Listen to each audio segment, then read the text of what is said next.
اب سے کچھ عرصہ پہلے تک کم از کم پاکستانی عوام تو آذربائیجان کے شہر باکو کی وجہ سے صرف اس کا ایک سیاحتی پہلو ہی جانتی تھی، مگر پھر اچانک گزشتہ ہفتے social media per Azerbaijan is not alone اور پاکستان اسٹینڈز ود آذربائیجان جیسے ہیش ٹیگز ٹرینڈ کرنے لگے تو اب سمجھ آئی ہے کہ یہاں سیاحت ہی نہیں بلکہ ایک خاصا پرانا اور پیچیدہ تنازع بھی ہے جس پر اب تو جنگ بھی شروع ہو چکی ہے۔ تو ہم نے سوچا کہ کیوں نہ ہم آپ کو آذربائیجان اور آرمینیا کے بارے میں کچھ حقائق بتائیں اور یہ بھی بتائیں کہ اب یہ دونوں ملک لڑ کیوں رہے ہیں۔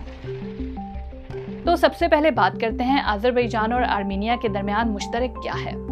تو دونوں ہی ممالک جنوب مشرقی یورپ میں واقع ہیں۔ ان ممالک کی سرحدیں ترکی، ایران اور جارجیا سے ملتی ہیں، جبکہ روس کی سرحد شمال میں آذربائیجان سے ملتی ہے۔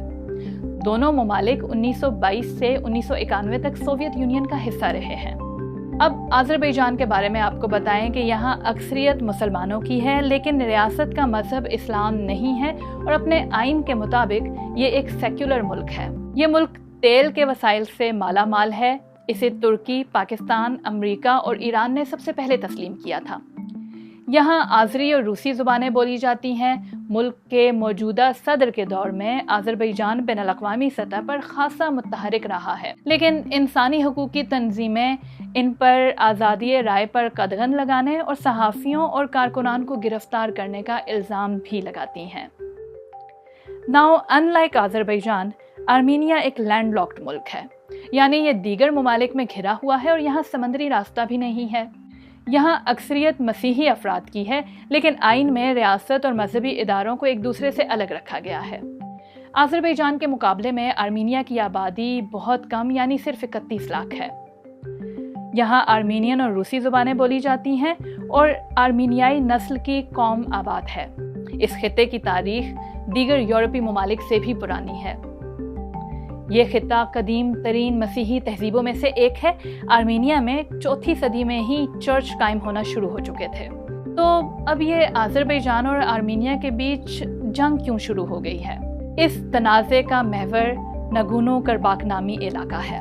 سوویت یونین کے زمانے میں یہ ایک ایسا خطہ تھا جہاں آرمینیائی نسل کے باشندوں کی اکثریت تھی، لیکن وہ آذربائیجان کے حکام کے زیر انتظام تھا۔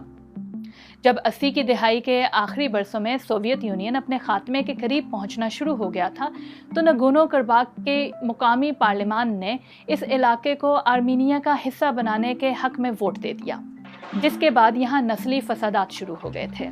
دونوں ممالک کے درمیان اس علاقے کو حاصل کرنے کے لیے 80 اور 90 کی دہائی میں کئی جنگیں ہو چکی ہیں۔ دونوں ممالک جنگ بندی پر تو اتفاق کر چکے ہیں، لیکن کسی امن معاہدے تک نہیں پہنچ پائے۔ دسیوں ہزار افراد ہلاک اور کم از کم 10 لاکھ افراد نقل مکانی پر مجبور ہوئے ہیں۔ 1994 میں روس کی کوشش سے ہونے والی جنگ بندی سے پہلے نگورنو کرباخ مکمل طور پر آرمینیائی فوج کے کنٹرول میں جا چکا تھا۔